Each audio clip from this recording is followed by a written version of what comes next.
Caríssimos, aqui quem vos fala é professor Marcão, com mais um Marcão na História. Hoje, 15 de novembro de 2019, todo mundo curtindo o feriadão. Realmente é um momento de relaxamento. Mas eu lhes pergunto o seguinte: o que sabemos do 15 de novembro? Eis a questão. Agora é a dica do Marcão. A proclamação da República. 15 de novembro de 1889. Bom, o que aconteceu? Primeira coisa importante. Antes de falar, eu vou explicar o que é uma república, afinal. República é uma forma de governo em que o chefe de Estado ele é escolhido através do voto. Pode ser direto ou indireto. E se eu fosse definir uma palavra-chave para a república, seria voto, sufrágio universal. Então isso é uma república, sistema republicano. Que obviamente cada estado, cada país tem as suas características. Mas olha só, como que essa história começou? Primeira coisa importante, lembrando que o Brasil vivia o segundo reinado, Dom Pedro II, que vai de 1840 até 1889. Bom, o governo de Dom Pedro II se caracterizou por alguns fatores que, contabilizados, levou à proclamação da República. Primeiro, a questão dos escravos. Com a libertação dos escravos, no dia 13 de maio de 1888, pela princesa Isabel Cristina Leopoldina Augusta Gabriela Micaela Gonzaga de Bragança, a partir da assinatura da Lei Áurea, muitos latifundiários escravistas ficaram revoltados com a libertação dos escravos. E esse grupo queria, inclusive, uma indenização do governo. Como não ocorreu a famigerada indenização, eles, na verdade, passaram a apoiar o movimento republicano. Então, aqueles latifundiários, fazendeiros, senhores de escravos, passam a apoiar a ideia da república. Essa ideia da república, ela já vinha se expandindo a partir da Guerra do Paraguai.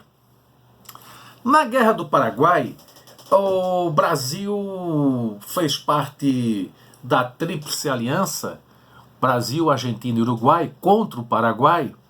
E essa Guerra do Paraguai, ela provocou um desgaste financeiro e humano monumental.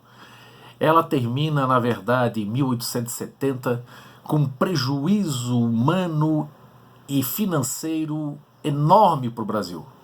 E o Brasil mergulha numa crise financeira. E nesse momento o governo inclusive recorre a empréstimos internacionais. Então vocês vejam como vai acumulando os fatores para o fim da monarquia. Nós temos primeiro a questão dos escravos, segundo agora a questão da Guerra do Paraguai e a dívida.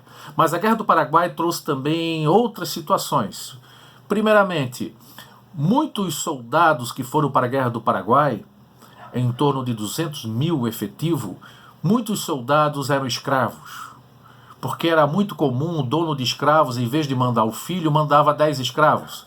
Era muito melhor para o exército, para combater na guerra, ter 10 soldados do que ter um. Nesse momento, o que acontecia? O soldado, independente de cor, se era escravo, se não era escravo, virou companheiro de batalha. E nesse momento, esses escravos viraram amigos. E quando termina a Guerra do Paraguai, os militares já saem com a ideia contrárias à escravidão. Mas outra ideia também perdurou na Guerra do Paraguai, que foi a República. Eles perceberam que vários países, aliás, todos os países eram republicanos, com exceção do Brasil. E nesse momento eles perceberam que os militares no sistema republicano tinham um privilégio muito grande, enquanto que muitas vezes na monarquia eles eram desconsiderados. Nesse momento, grupos de militares também passam a apoiar a República. E vocês percebam que vai acumulando fatores, né? Nós vamos ter também a questão religiosa, porque dois bispos, Dom Vidal e Dom Macedo, da Igreja Católica, não aceitavam que padres participassem da maçonaria. E isso levou a uma crise imensa, lembrando que Dom Pedro era maçom. E eles foram presos e condenados a 4 anos de prisão. Depois foram perdoados, mas foram presos. Então a própria Igreja Católica já estava desgostosa com o governo de Dom Pedro II. Questão militar se agrava. Prisão dos coronéis Sena, Madureira e Cunha Matos, que faziam oposição ao governo. Né? Foi criado então o clube militar. Esse clube militar ele foi criado apoiado nas ideias do positivismo de Benjamin Constant. Nesse momento, cria-se um clima de extrema insegurança para o governo de Dom Pedro II. No dia 8 e 9 de novembro de 1889, 8 e 9 de novembro, a proclamação foi no dia 15. Oficiais, sob o comando de Benjamin Constant, se reúnem e planejam a proclamação da República. 11 de novembro, Marechal Deodoro chefia um movimento que adota a ideia da proclamação da República, que tem o apoio de Quintino Bocaiúva, de Rui Barbosa e de outros personagens importantes da história naquele momento. 14 de novembro, Major Solon Ribeiro espalha um boato de que Deodoro seria preso pelo governo. Com isso, criou-se uma situação insustentável e que vai culminar com a proclamação da República. Então vocês percebam, tem a questão dos escravos, tem a questão da Guerra do Paraguai com a dívida, tem a questão religiosa com a prisão dos bispos, tem a questão militar com a prisão dos coronéis Sena, Madureira e Cunha Matos, tem a organização de um grupo já com o surgimento, já desde 1870, do Partido Republicano, e esse grupo então começa a defender a proclamação da República. Agora eu gostaria só para finalizar, colocar para vocês aqui de fundo o hino da proclamação da República. O hino da proclamação da República do Brasil. Letra Medeiros e Albuquerque, música Leopoldo Miguez. Esse hino foi elaborado logo após a proclamação da República. Vou deixar de fundo. Dia 15 de novembro, 5 horas da manhã, Campo de Santana, Rio de Janeiro. Marechal Deodoro da Fonseca proclamou a República.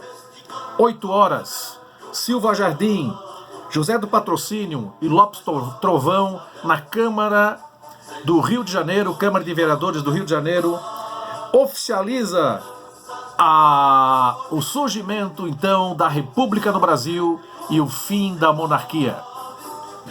Essa é a pequena história da proclamação da República e do feriadão. Você sabia? É a dica do Marcão.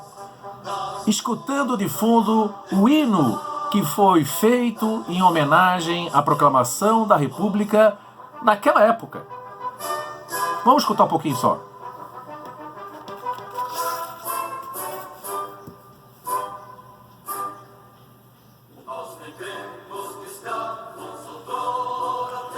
Abraçando o Marcão.